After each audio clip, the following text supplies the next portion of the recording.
দাঁড়া তো কবির।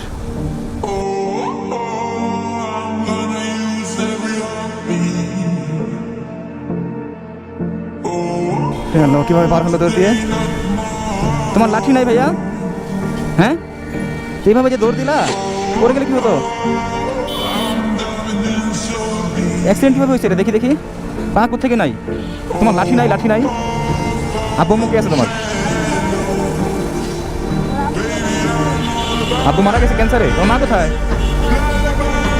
মা বিয়ে করে চলে গেছে? ওরে আল্লাহ, তুমি রাস্তায় কত বছর ধরে? 3 বছর ধরে রাস্তায়? এই অ্যাক্সিডেন্ট করছো কি রাস্তায় আসার আগে নাকি বাসা থাকতে?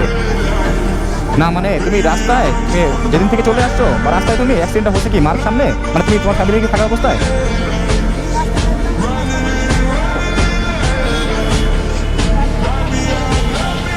বাসের চাকা পায়ের উপর কোথায় দিছিল? ইনশাআল্লাহ।